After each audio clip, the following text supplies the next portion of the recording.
And as predicted, just as we went to other news, the two men have arrived. On the left, US Secretary of State Antony Blinken. On the right, the Israeli Prime Minister Benjamin Netanyahu. Secretary Blinken, Tony, welcome to Jerusalem. Your first visit as Secretary of State. I have, since we had a long discussion and we're running late, so I want to be very brief and speak about 3 points.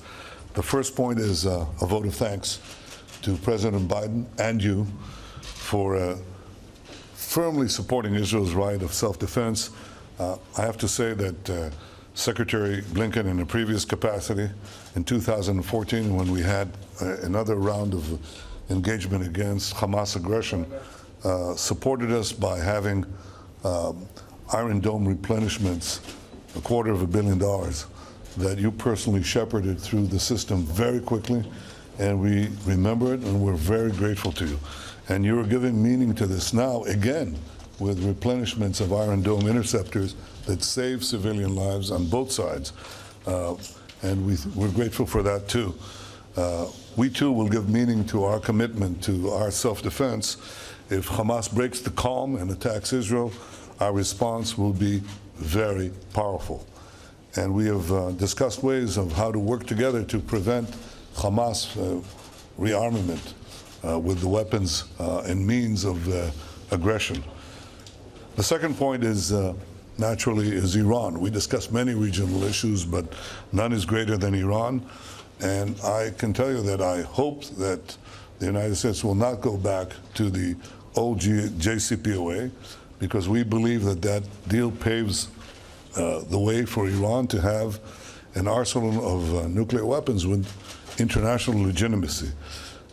We also iterated that whatever happens, Israel will always reserve the right to defend itself against a regime committed to our destruction, committed to getting the weapons of mass destruction for that end. The third point is peace. We need to work together to expand normalization between Israel and Arab and the Muslim world, and deepen the peace treaties that we already have. We discussed also how to improve the lives and the conditions of the Palestinians, the humanitarian conditions in Gaza, including the question of the return of our MIAs and 2 civilians who are there, as well as building economic growth for Judea, Samaria, the West Bank, with international cooperation and participation. As for peace itself with the Palestinians, a formal peace, I think President Biden was absolutely correct when he said, you're not going to get peace until Israel is recognized as an independent Jewish state. And that is the key. I couldn't agree more with President Biden. And I couldn't be happier than welcoming you here and your delegation in Jerusalem. We have a lot to work for. We have common goals of peace, security, and prosperity. And I look forward to working with you on those in this visit and more. So welcome. Welcome. Thank you. Prime Minister, thank you very, very much. Thank you for hosting us today. Thank you for the very good and lengthy conversation. I'm looking forward also to spending some more time with some of our colleagues, with Foreign Minister Ashkenazi, Defense Minister Gantz, as well later with President Abbas and other Palestinian leaders. President Biden asked me to come here today really for four reasons.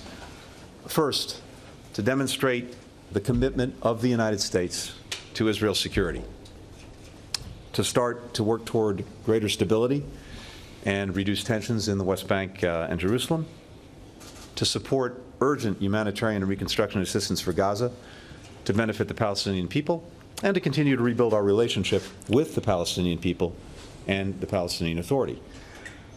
Intense, behind-the-scenes diplomacy led by President Biden, working very closely with the Prime Minister, helped produce last week's ceasefire. Now we believe we must build on it. That starts with the recognition that losses on both sides were profound. Casualties are often reduced to numbers. But behind every number is an individual human being, a daughter, a son, a father, a mother, a grandparent, a best friend. And as the Talmud teaches, to lose a life is to lose the whole world, whether that life is Palestinian or Israeli. I underscored to the Prime Minister something that President Biden made crystal clear throughout the violence. The United States fully supports Israel's right to defend itself against attacks, such as the thousands of rockets fired by Hamas indiscriminately against Israeli civilians. For the President, I think, as many of you know, this commitment is personal. It runs deep. He has been one of Israel's most steadfast supporters for the last 50 years, having worked closely with every Prime Minister, starting with Golda Meir and now with Prime Minister Netanyahu. As the Prime Minister mentioned, we had a detailed discussion about Israel's security needs, including replenishing Iron Dome. We'll continue to strengthen all aspects of our long-standing partnership. And that includes consulting closely with Israel, as we did today, on the ongoing negotiations in Vienna around a potential return to the Iran nuclear agreement, at the same time as we continue to work together to counter Iran's destabilizing actions in the region. We know that to prevent a return to violence, we have to use the space created to address a larger set of underlying issues and challenges. And that begins with tackling the grave humanitarian situation in Gaza and starting to rebuild. The United States will work to rally international support around that effort, while also making our own significant contributions, including some that I'll announce later today. We'll work with our partners closely with all to ensure that Hamas does not benefit from the reconstruction assistance.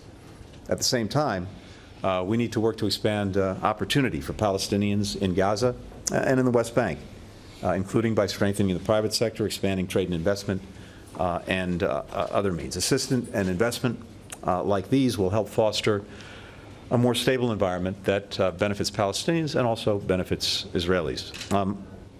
Prime Minister and I had a chance to discuss other steps that need to be taken by leaders on both sides to set a better course for their shared future. As President Biden has said, we believe that Palestinians and Israelis equally deserve to live safely and securely, to enjoy equal measures of freedom, opportunity, and democracy, to be treated with dignity.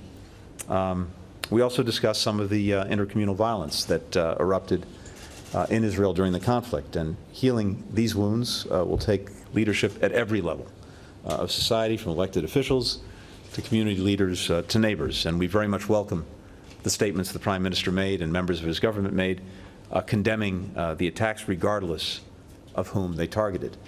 In our own country, in the United States, we've witnessed a shocking eruption of anti-Semitic attacks. As President Biden said just yesterday, they are despicable and they must stop.